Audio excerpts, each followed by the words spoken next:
Jadi luak muda Yes. enzim perubahan. Enzim perubahan. Ya.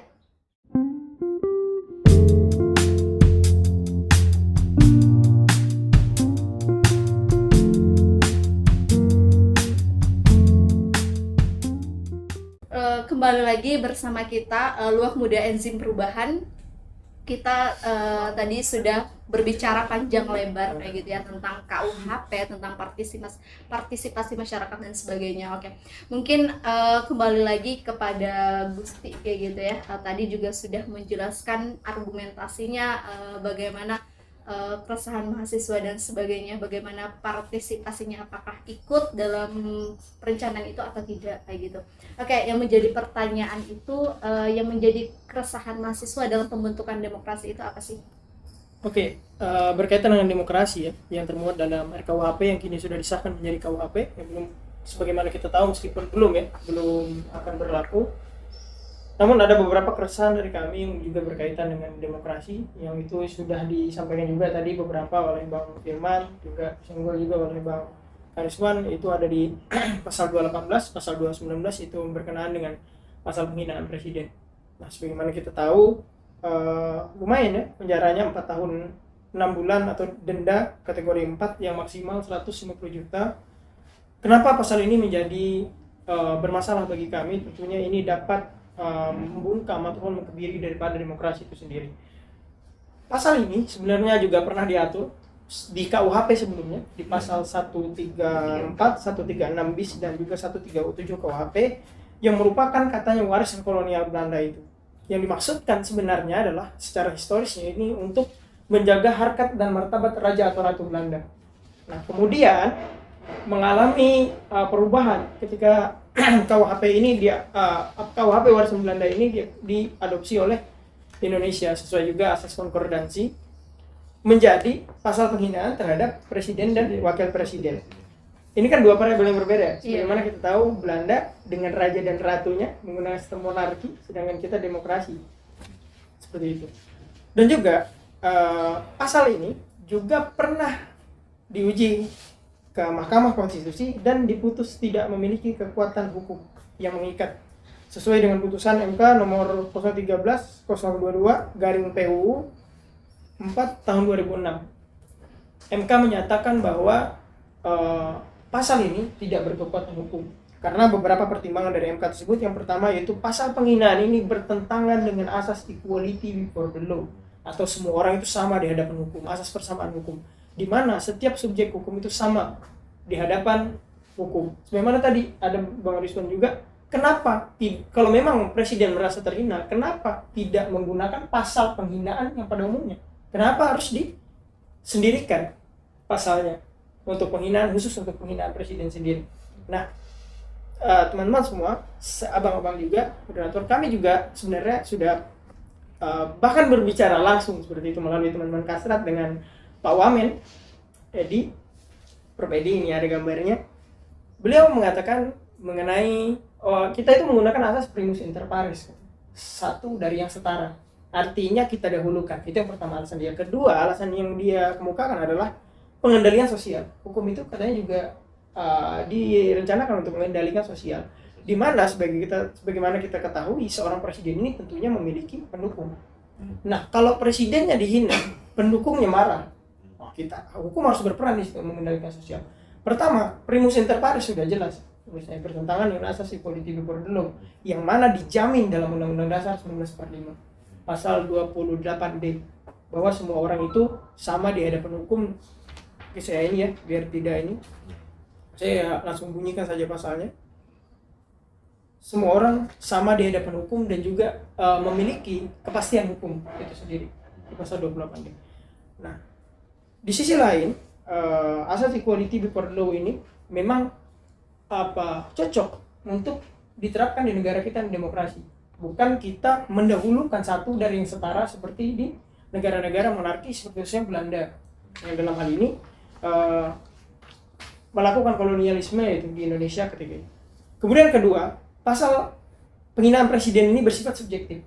Sudah juga tadi sebenarnya disampaikan oleh senior-senior ini. Subjektif ini di mana kita tidak tahu indikator pasti mana yang mengkritik presiden, mana yang menghina presiden. Nah, ini akan menjadi pasal yang karet.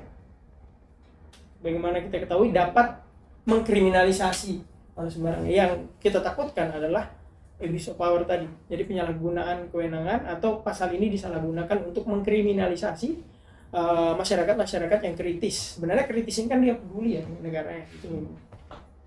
Yang kemudian yang ketiga, pasal penghinaan presiden dan wakil presiden ini dinilai membatasi kebebasan berekspresi yang juga sudah dijamin di konstitusi kita pasal 28E ayat 2 dan ayat 3. Dan juga membatasi kebebasan untuk berkomunikasi, juga memperoleh informasi sebagaimana diatur di dalam undang-undang dasar kita juga. Nah, sebagaimana juga kita ketahui bahwa putusan MK ini bersifat final dan mengikat. Iya, gitu. Nah, bila kita perhatikan lebih jauh lagi di penjelasan pasal 218 yang ayat 2 ini dijelaskan bagaimana? Dijelaskan bahwa kritik ini adalah yang bersifat konstruktif dan sedapat mungkin memberikan suatu alternatif maupun solusi dan atau dilakukan dengan cara yang objektif. Hal ini menjadi lucu buat kita. Seakan-akan negara itu ingin mengatakan kepada kita bahwa kalau kamu tidak punya solusi, kamu tidak boleh mengkritik. Padahal mereka digaji untuk apa sebenarnya?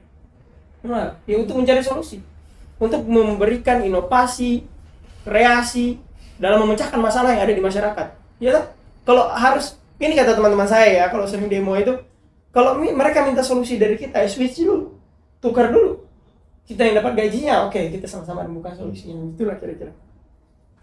Nah, kemudian ya menimbang dari pasal yang sudah disampaikan tadi, memang katanya harus dicanangkan atau dicita-citakan KUHP yang baru ini yang merupakan produk asli Indonesia seperti itu, jauh dari doktrin kolonialisme atau dekolonialisasi bahasa yang tadi. Tapi kenapa pasal-pasal yang merupakan warisan Belanda ini masih dimasukkan? Itu yang kemudian kita herankan, Pak. Dan ini sangat riskan sekali dan sangat-sangat berpotensi menurunkan angka demokrasi kita. Kemudian pasal penghinaan terhadap kuasa umum dan lembaga negara. Sebenarnya sama halnya dengan pasal penghinaan presiden tadi. Namun bisa kita lihat juga ini juga pernah dibatalkan. Dan sebelumnya juga diatur di dalam KUHP yang lama, itu pada pasal 154. Ya, 154, 155. Dan juga sudah dibatalkan juga oleh MK. Dicabut oleh MK, dinyatakan inkonstitusional. Bahwa tidak menjamin adanya suatu kepastian hukum. Dan juga bertentangan dengan pasal 28D yang sudah saya sampaikan tadi. Di mana aneh begitu. Kita seakan-akan berbeda derajatnya di hadapan hukum itu. Dengan para lembaga kuasa negara, misalnya dengan presiden tadi, dengan pejabat-pejabat yang berwenang seperti itu. Kemudian juga menghalang-halangi kemerdekaan kita dalam menyampaikan dan mengungkapkan pendapat di muka umum. Sebagaimana juga dijamin dalam konstitusi kita di pasal 28. Kemudian lebih lanjut lagi pasal ini juga memberikan kesan merupakan subjek hukum, pemerintah ini merupakan subjek hukum yang lebih tinggi daripada masyarakat biasa. Dan hal tersebut tentunya bertentangan dengan konstitusi kita di pasal 28 tadi. Ada relasi kuasa. Iya, semacam ada relasi kuasa dan bertentangan yang pasti dengan asas equality before law. Ya, Pak Wamen juga sendiri yang bilang tadi bahwa kami di sini menerapkan primus inter pares katanya. Kebetulan kita bertemu juga kemarin. Kemudian sebelum ini ada satu pasal lagi, satu poin lagi yang mau saya sampaikan. Di luar ini ya, di luar yang demonstrasi yang saya sampaikan. Oh iya, langsung masuk ke demonstrasi saja. Pasal 156 mengenai penyelenggaraan pawai, unjuk rasa dan juga demonstrasi. Nah, di pasal RKUHP ini paling lama penjara 6 bulan dan pidana denda paling banyak 10 juta. Sejatinya ini kan kebebasan berekspresi ini dijamin oleh undang-undang di pasal 28E yang berbunyi setiap orang berhak atas kebebasan berserikat, berkumpul dan mengeluarkan pendapat di muka umum. Juga kemudian dijawantahkan lebih jauh di dalam Undang-Undang Nomor 9 tahun 1998 tentang kemerdekaan mengemukakan pendapat. Nah, mengacu pada pasal 10 Undang-Undang Nomor 9 tahun 1998 tersebut, di pasal 10 bahwa untuk menyampaikan pendapat di muka umum kita harus menyampaikan surat pemberitahuan kepada Polri lambatnya 3 kali 24 jam sebelum aksi demonstrasi itu disampaikan. Nah, ini juga yang mau saya sampaikan. Ini saya sampaikan logikanya dulu ya Bang. Jadi agak aneh sebenarnya bila HAM atau hak asasi manusia yang diakui secara universal di dunia ini kemudian masuk kepada konstitusi kita yang bahkan diatur dalam satu bab dari 28A sampai 28J membahas tentang hak asasi manusia, tapi hak asasi manusia yang begitu besar ini ternyata terhalang-halangi. Hak fundamental, hak yang melekat ini dihalang-halangi hanya karena surat 3 kali 24 jam. Itu sebenarnya juga cukup mengherankan. Tapi sanksi yang diberikan oleh Undang-Undang Nomor 9 tahun 1998 ini adalah sanksi administratif berupa pembubaran. Nah, tadi sudah dibahas juga oleh Bang Firman, kenapa sanksi pidana yang awalnya sanksi administratif kemudian dijadikan sanksi pidana. Kenapa sanksi pidana ini dipaksa masuk gitu? Dirubah. Nah, seharusnya ketika kita tidak mengirimkan misalnya tidak mengirimkan surat kepada Polri dalam 3 kali 24 jam, nah kita misalnya mendapatkan sanksi administratif dengan dibubarkan. Tapi di KUHP yang baru saja disahkan ini, kita mendapatkan sanksi pidana dengan penjara paling lama 6 bulan dan tindak pidana dan pidana denda paling banyak kategori 2, yaitu 10 juta. Ini ya lucu juga bagi kita sebenarnya, karena di dalam di awalnya kan di Undang-Undang Nomor 9 1998 itu mengatakan sanksi administratif. Nah, padahal ada sebuah asas dalam hukum pidana, itu ultimum remedium, bahwa pidana ini sebagai obat terakhir atau sebagai upaya terakhir dalam memecahkan atau menyelesaikan dalam suatu perkara itu. Nah, itu mungkin yang mau kami sampaikan berkaitan dengan khususnya demokrasi ya. Iya, yang mengancam kebebasan berpendapat kita di dalam KUHP yang baru ini, yang sebenarnya ada 2 poin, penghinaan presiden dan penghinaan lembaga kuasa umum negara, yang sebenarnya sudah dinyatakan inkonstitusional oleh MK dan diatur lagi. Padahal pasal-pasal tersebut juga merupakan pasal-pasal peninggalan Belanda, peninggalan kolonialisme Belanda. Sehingga menurut kami RKUHP yang sekarang disahkan menjadi KUHP yang katanya mengandung semangat dekolonialisme itu bullshit. Pasalnya ini diatur kembali pasal-pasal yang kental sekali dengan doktrin kolonialisme itu sendiri. Mungkin itu yang saya sampaikan. Saya membicarakan mengenai demokrasi. Iya, benar. Bukan berarti tidak ada permasalahan-permasalahan lain di luar hal tersebut. Iya, tadi ada pasal santet, kemudian kita ada juga mengkaji mengenai korupsi yang awalnya hukuman pidananya 4 tahun jadi sekarang tinggal 2 tahun. Kemudian ada pasal-pasal kumpul kebo dan lain sebagainya. Itu mungkin peraturan yang berdasarkan pembentukan undang-undang juga tadi melalui tahap perencanaan, penyusunan, pembahasan dan pengesahan ya kan Bang.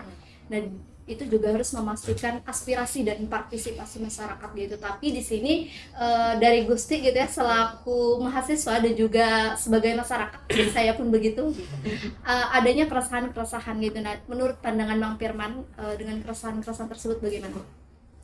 Baik, terkait dengan pasal 256 ya KUHP ini yang sudah disahkan.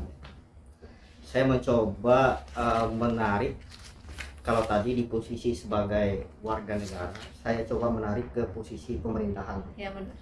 Jadi sebenarnya pasal 256 itu terkait tentang ada beberapa hal. Ya, hal pertama yang di dalam frasa itu yang mengatakan ketika kita mau berkerumunan atau melakukan misalnya aksi dan lain-lain itu atau berkumpul itu harus memang melalui izin ya. Maksudnya surat pemberitahuan, bukan izin ya di sini frasanya. Pertama itu. Yang kedua lagi sekelompok masyarakat ataupun personnya itu yang bisa dipidana. Ini supaya kita tidak multi tafsir ya, tidak ambigu menafsirkan pasal ini. maksud asbabun nuzul pasal ini sebenarnya ketika misal contoh begini supaya lebih konkret ya. Ketika misalnya ada kawan-kawan atau rekan-rekan mahasiswa ini mau aksi, jadi mereka itu harus ini ada surat pemberitahuan ke kepolisian ya, yang memang instrumen atau penegak hukum yang menjaga keamanan. Mertuanya perlu diberitahu. Ya. Mertuanya perlu diberitahu. Siapa? Mertuanya. Mertua kayaknya perlu ya supaya ada doa dari rumah. Nah itu. Jadi itu harus ada surat pemberitahuan, karena pemberitahuan itu nanti walaupun terjadi keonaran atau misalnya mengganggu ketertiban umum itu tidak bisa dipidana kalau dia sudah memberikan surat pemberitahuan dalam hal ini ya, ketertiban umum, membuat keonaran dan lain-lain. Itu yang kedua. Yang ketiga lagi, kita jangan salah tafsir juga dengan pasal 256 ini. Sebenarnya filosofi hukum pidana itu ada 3 terkait dengan kepentingan ya. Kepentingan untuk person ya, atau privatnya. Yang kedua itu kepentingan negara dan kepentingan warga negara. Maka dari situ pemerintah pun menghadirkan win-win solution seperti itu. Itu sebenarnya asbabun nuzul ya, norma itu pembuat pasal itu. Nah itu kita berikan apresiasi ya pemerintah. Nah tetapi di dalam pasal 218 saya ini mencoba menarik dari segi sebagai warga negara ya. Kalau melihat pasal 218 ini sangat bermasalah. 218, 240 ya, 240. Kenapa sangat bermasalah? Karena yang saya sampaikan tadi, seorang presiden itu dia melekat sebagai kepala pemerintahan dan kepala negara. Sebab ketika dia melakukan kebijakan, maka di situ ada ukurannya dari warga negara itu. Oh, apakah ini kebijakannya kualitasnya baik atau buruk? Nah, maka ketika dia kebijakannya buruk, nah dari situlah mungkin beberapa kritikan daripada misalnya masyarakat. Makanya di sini harus ada solusi di pasal 218 dan saya tawarkan solusinya. Sebenarnya pasal 218 ini harus ada penjelasan atau aturan tambahannya. Kenapa? Yang berbicara terkait tentang pembatasan antara kritik dengan penghinaan itu sampai mana. Jadi kita analogi ya, ketika sebelah kiri ini main sepak bola, sebelah kanan ini main futsal, itu jelas garisnya. Tapi ketika dia ke substansi pasal 218 ini normanya terbuka, lebih abstrak.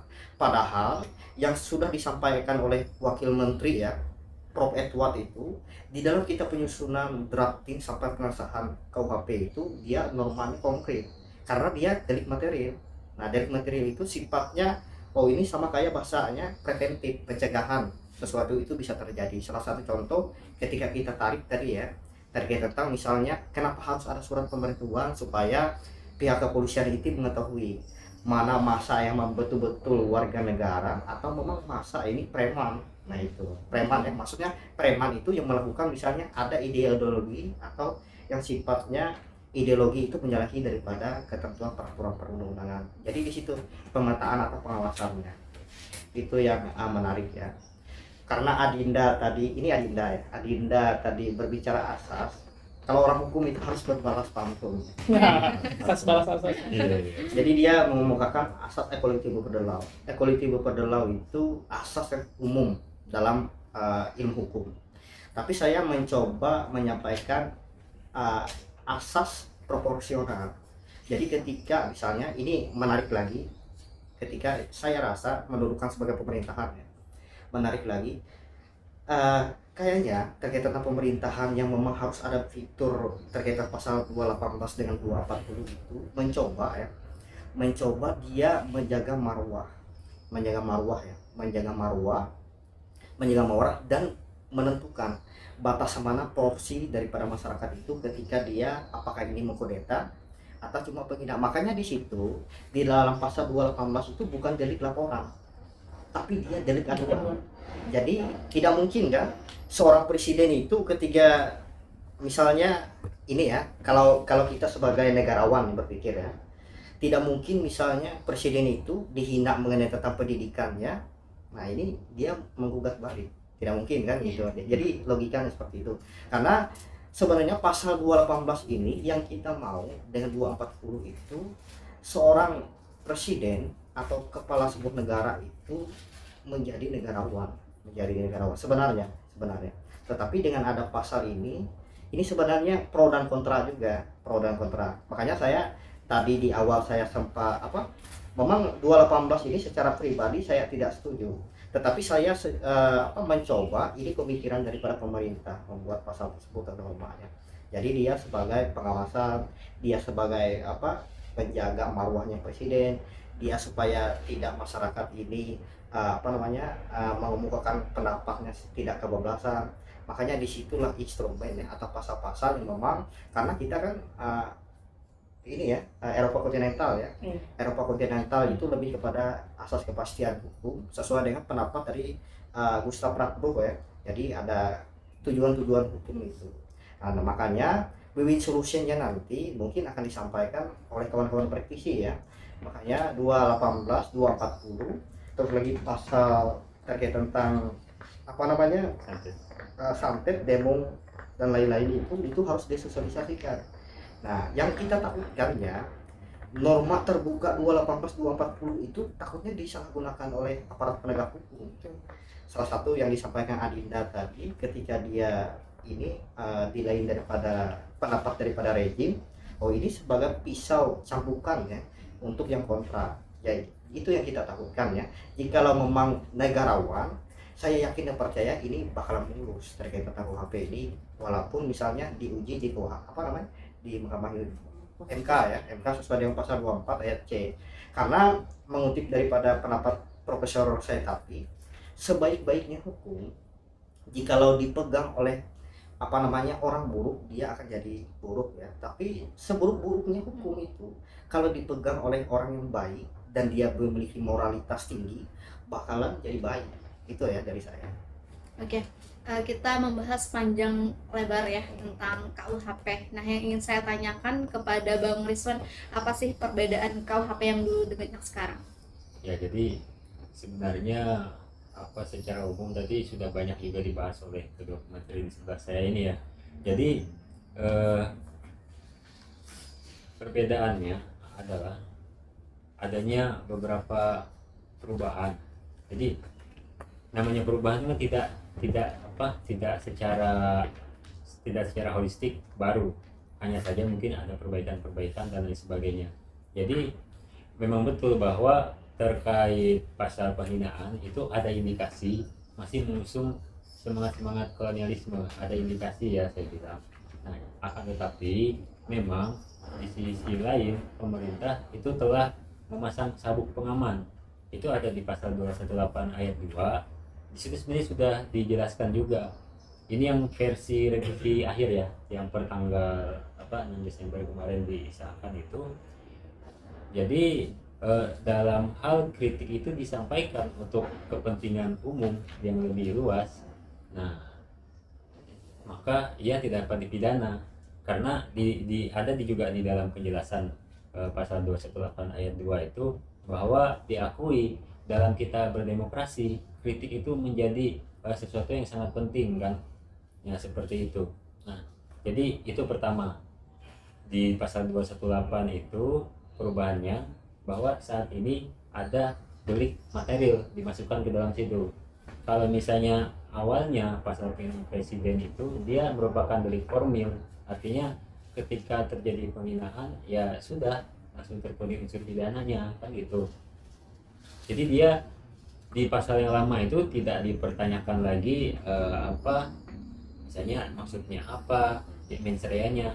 Jadi kalau kita melihat memang kalau dari segi ilmu hukum ini bisa dikatakan sebagai malain prohibita, artinya sesuatu yang sebenarnya kan ini kita jelas kita ini semua warga negara Indonesia ya, kita kan tidak mungkin ada keinginan untuk menggulingkan pemerintahan ya seperti itu. Nah, artinya mustahil ketika misalnya ini saya dari kacamata penggiat hukum ya, penggiat hukum. Kalau praktisi hukum itu kan agak ini ya, sebenarnya agak berat. Nah, jadi kita sebagai warga negara tentunya kan tidak ada keinginan untuk menggulingkan pemerintahan. Nah, Artinya ketika setiap kali warga negara itu akan melakukan demonstrasi, tentunya sebenarnya semangat awalnya itu adalah dalam rangka perbaikan kan, semangat konstruktif kan, seperti itu.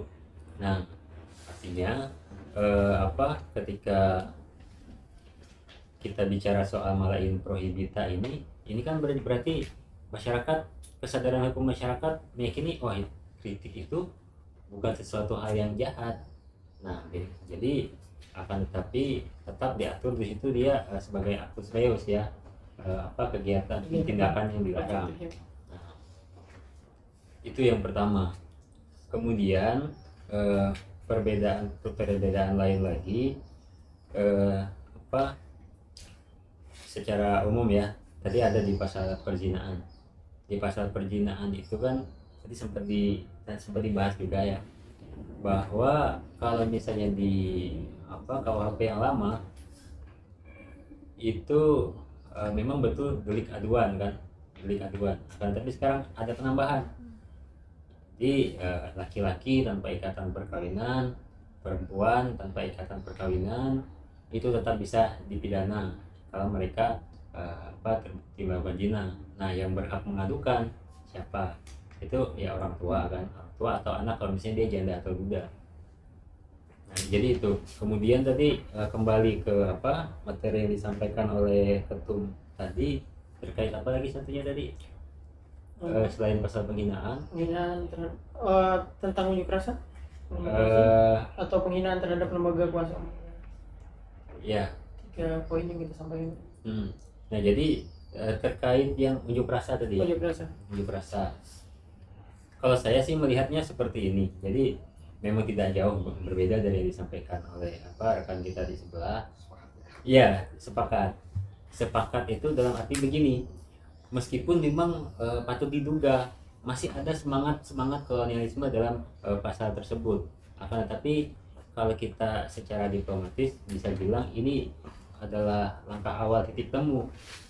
Ya kan, di satu sisi memang negara rupanya bermaksud untuk menjaga marwah seorang presiden itu kan. Walaupun ya kita ketahui ketika misalnya presiden itu dikritik di demonstrasi, pasti itu dalam kualitas diri dia sebagai presiden, bukan sebagai, anggaplah misalnya namanya presidennya Budi, bukan kualitas diri dia sebagai Budi. Nah, kan seperti itu, sehingga mungkin pemerintah kita tetap memandang perlu untuk mengatur itu, karena kan ketika dia menjalankan roda pemerintahan dia tetap sebagai presiden. Nah, itu pertama. Kemudian yang kedua, memang betul tadi yang dikatakan oleh rekan di sebelah itu, bahwa rasanya hal-hal yang hampir mustahil mungkin ya, ketika presiden mudah tersinggung. Tentu ini akan menunjukkan dia bukan sosok negarawan. Nah, ini akan menjadi catatan bagi konstituennya di kemudian hari. Bisa dia menjalankan lagi, ya bisa juga pasti banyak orang yang tidak akan kembali melakukan pemilihan.